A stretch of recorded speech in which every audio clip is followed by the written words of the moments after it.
Hey YouTube, Peterbilt Knife Guy. Today we're going to be doing a video called 3 Knives I Regret Buying, or just regret, and 3 knives that I regret not buying sooner. Let's get this started. Number 1 on my knives that I wish I would have never purchased, and this one's kind of, I want to say, this one was purchased and regretted for different reasons, and it is the Ontario SP10 Marine Raider buoy. Ontario makes a fantastic product for budget purposes, and you know, when it comes to a budget buoy knife, it's a fantastic knife. The problem is I just don't like it. It doesn't chop well. It chops like a 10-inch knife, but it's too thick. The geometry is not right. It wants to dig in and then pop out. It's a good chopper, but it's not up to par with what I expect a chopper to be. So that's number 1. Number 2, this is not going to surprise anybody, is the Buck 124. Now, I've talked a lot of crap about this knife. It is a pretty knife, but pretty to me isn't worth 200 bucks.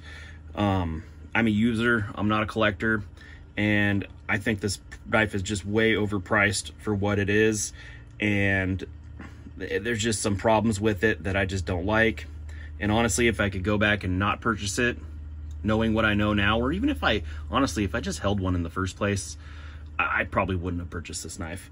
Problem is Amazon, you know, have a couple drinks, start Amazoning, and shit like this pops up at your door. And that's what this was. But yeah, number 2. And number 3 is also an Amazoning thing and a YouTubing thing. You know, being part of this was before I was even in the YouTube community, just a watcher, just an onlooker, watching people's videos on it. And I thought, damn, that's a good looking knife. Same thing like this. It's a good looking knife. Is the Boker El Gigante. This knife has it's just like the Buck. It's a pretty knife. It's good to look at, but damn, is it expensive. This is a $225 knife now with, was it Bowler N695 steel that just does not hold an edge for shit. I don't know if it is mine specifically. It'll hold a working edge, but it just, man, it loses its razor edge really, really, really quick. And honestly, I wish I would have just saved this money and put it towards something else. Because, I mean, right here is over $400 worth of knife that I should never bought. But I did. Now, on to 2 knives that I wish I would have bought sooner. Or I regret not buying sooner. Whoa, look at that. There's a giveaway. Number 2, SE Jungless. I held off on buying this thing for a long time. I am big into aesthetics. These are both pretty knives. This is an ugly knife. It's not a pretty knife. But damn, if you want a chopper, this thing is just fantastic. You just can't go wrong with an SE Jungless if you want a good chopper. Or the Jungless too. I haven't tried yet, but I imagine the Jungless is gonna beat it all day long. But I didn't like the look of it. I still don't like the look of it. But man, is it a good chopper.